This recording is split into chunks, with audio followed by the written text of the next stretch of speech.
15 million people, 5,000 square kilometers, 3 empires. One city that somehow holds it all together. Istanbul is unlike anywhere else on earth. And if you're visiting for the first time, knowing where to start can feel genuinely overwhelming. And that's where we come in. Welcome back to Tales of Two Travelers. We are Edwina and Arnold. At the end of last year, we spent a significant chunk of our Turkey trip exploring Istanbul. And today we are sharing everything we learned to help you design your own visit, whether you have 1, 2, 3, or 4 days. This isn't a definitive must-do list. We are a big proponents of doing what you love rather than ticking boxes. So please use this as a menu of suggestions to stretch, rearrange, or skip entirely as you see fit. Here is a quick lay of the land.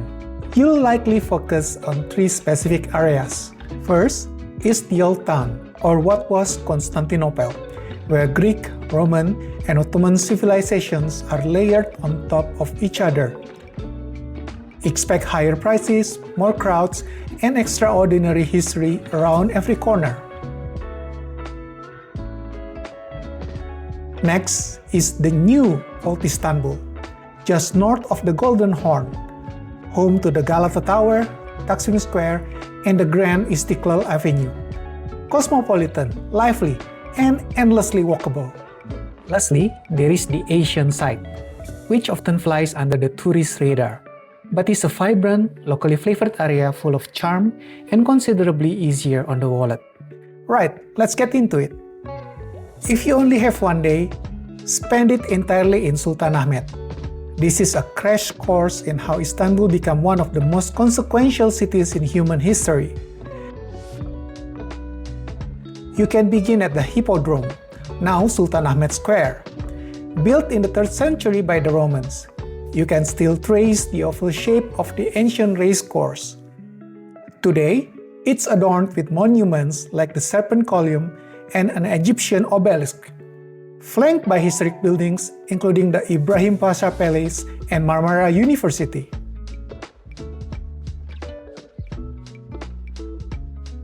Just beside it stands the Sultanahmet Mosque, famously known as the Blue Mosque. Constructed in the 17th century, it's an iconic monument of Ottoman architecture, featuring a vast central dome supported by 4 elephant columns. The name Blue Mosque comes from the intricately adorned interior, decorated with handmade blue Iznik tiles. Remember, it is a functional prayer hall, so check prayer times before heading inside.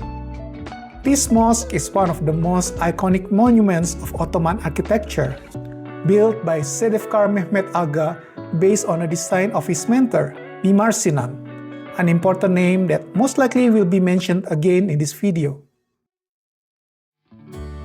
If you're in the mood for light shopping, the Arasta Bazaar nearby is a quieter alternative to the larger markets, while still providing you with a wide array of things that you could bring home.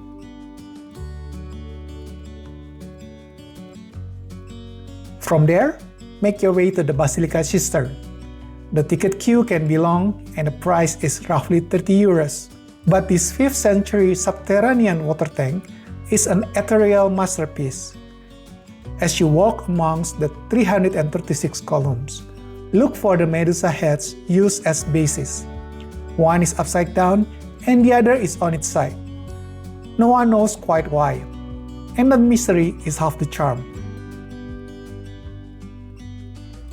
Back on the surface, you must visit the Hagia Sophia, or Holy Wisdom.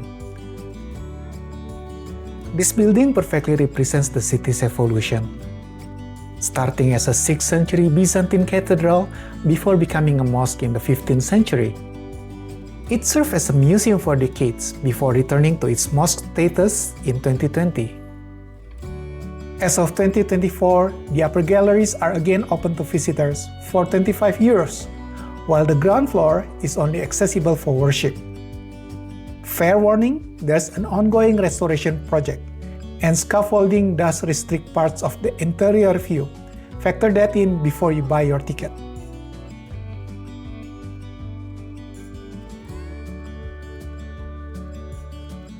Nearby is the Topkapi Palace, the sprawling administrative center of the Ottomans until the 19th century. The 55 euros entry fee is steep, but it includes the harem, which is the absolute highlight, offering a peek into the competitive and intriguing life of the sultans. Unlike tall and monolithic European palaces, the Topkapi Palace is a sprawling complex of 700,000 square meters that consists of various low buildings, courtyards, and gardens, with many buildings acting as museums with different themes. This place can easily take 3 to 4 hours to explore.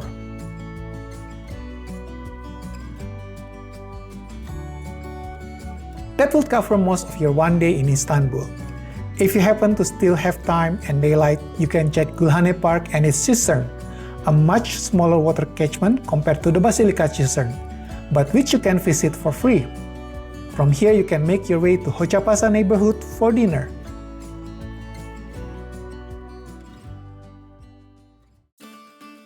For your second day, let's experience the more cosmopolitan side of the city. We recommend starting at Taksim Square. This route is easier on the legs as you'll be descending most of the time. Fancy big breakfast? This area is dotted with many great places for the famous Turkish breakfast, such as Yiğit Sofram and Safa Anatolian Breakfast House. After a hearty Turkish breakfast, go back to the fast open area of Taksim Square and take a stroll down Istiklal Avenue. This famous pedestrian street is lined with shops, cafes, and historic architecture. You can stop anywhere and find something to tickle your taste bud. From Kizil Kayalar wet burger, simit, dondurma, baklava, and in winter, a delicious warm cup of salep. Here are some worth stopping points along the Istiklal Kadesi. The first one is Çiçek Pasaji, a beautiful 19th century passageway that used to be a flower market where the name Çiçek comes from. Take some time to go inside and enjoy the ornate and detailed architecture that combines Ottoman and European style.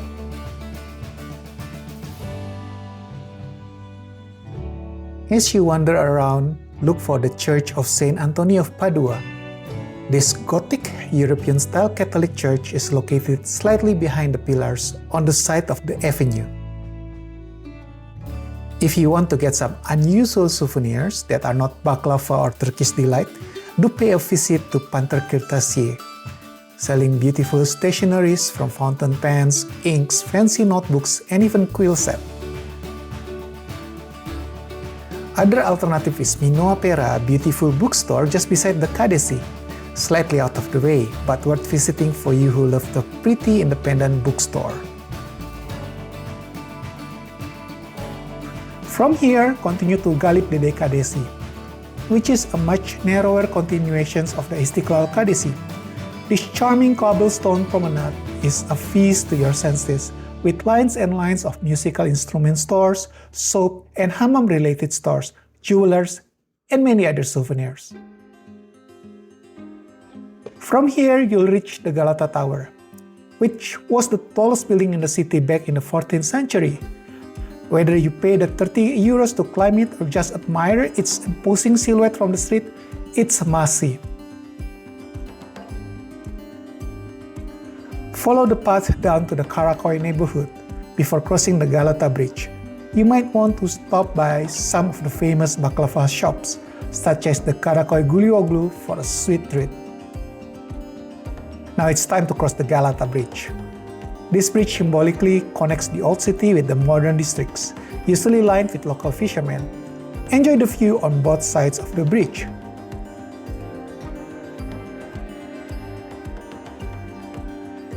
Once you reach the other side, the first thing you'll see is the Grand Yeni Mosque and the Egyptian Bazaar, also known as the Spice Bazaar, the center of the spice trade since 1660. Although nowadays many other types of stores can also be found here. Take a stroll inside this vibrant market and let yourself overwhelmed with all the colors and aroma. For an even stronger sensory overload, head further south to the Grand Bazaar, one of the oldest covered markets in the world, where more than 250,000 people, buyers and sellers, congregate daily. Haggling is the name of the game in both bazaars, and while it feels more like an attraction than a local market, it is a quintessential Istanbul experience. And that is our suggestions for your second day in Istanbul, from the vast open space of the Taksim Square to the narrow alley of the Grand Bazaar.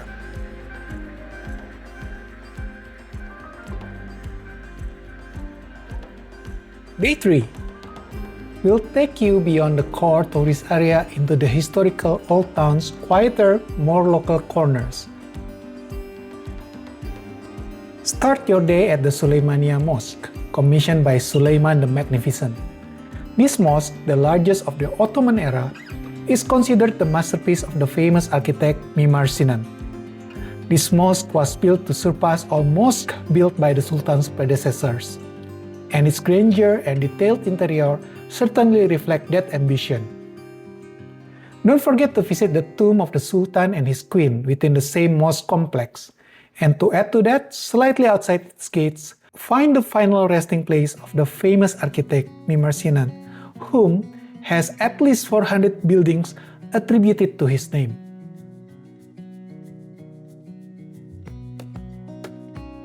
From there, take a short bus or tram ride along the Abdülaziz Plaza, courtesy to the Fener and Balat neighborhoods. Start at the Greek Orthodox Church of St. George, the spiritual heart of the Orthodox world. While the exterior is modest, the interior is lavishly decorated, which is quite fitting given its importance to Christianity. Then simply get lost in a neighborhood. The colorful, narrow streets of Fener and Balat are a photographer's dream, lined with beautiful historical architecture, including the Fener Greek High School and the Virgin Mary Greek Orthodox Church. At the edge of the old town, you'll find the Hagia Mosque, formerly the Chora Church. It's famous for its exquisite Christian Byzantine mosaics and frescoes that remain intact even after the building has been transformed into a mosque. Finally, walk a short distance to the Theodosian walls of Constantinople. This 5th century fortification stood as a stalwart defender of the city until the advent of gunpowder, marking the end of an era. If you want to pack even more in, the Bayezid Tower and the Sezade Mosque, another Mimar Sinan creation, can be added at the start of the day before heading to Süleymaniye. Just be mindful that Fener and Balat involve a fair amount of walking once you get there.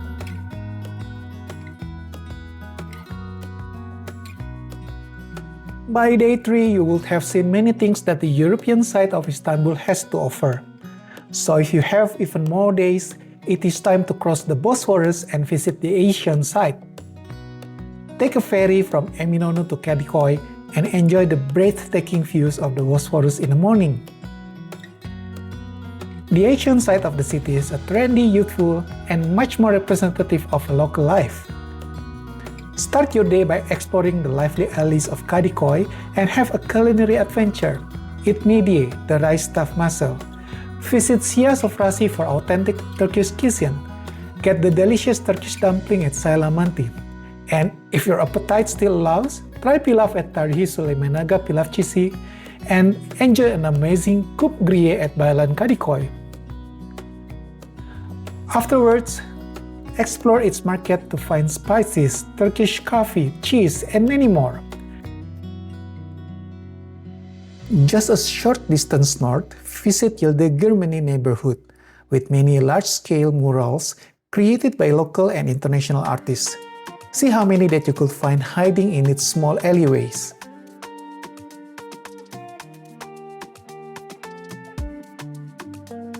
If you feel adventurous and want to experience a local hammam, take a dolmus to Üsküdar and stop by Sinili Hammam, a public bath that has been operational since 1640, where a few layers of your skin will get scrubbed hard. But should extreme exfoliations not be your cup of tea, head to Moda instead and walk along its seaside promenade. The atmosphere here is serene and far removed from the crowds of Sultanahmet, Spend your afternoon in a local cafe before jumping back on a ferry to enjoy a spectacular sunset over the Bosphorus.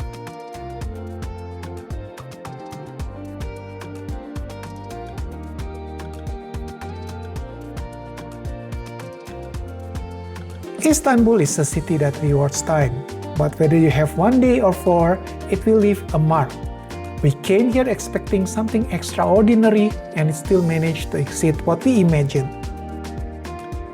There are things we didn't include in this guide that are worth knowing about. The Princess Islands make for a wonderful day trip, though the cold and rain ruled it out for us. The Little Hagia Sophia and the Sokolu Mehmet Pasha Mosque, another Mimar Sinan design, are both worth your time if your schedule allows. And honestly, even after everything we packed in, we left Istanbul with a list of things we still want to see. That might be the highest compliment we can pay to it. We hope this guide helps you make the most of your first visit. If you found it useful, a like or subscribe means a lot to us. It genuinely helps us keep making content like this. Drop a comment below if you have questions or if there's something we missed that you loved. Until next time, Tales of Two Travelers out!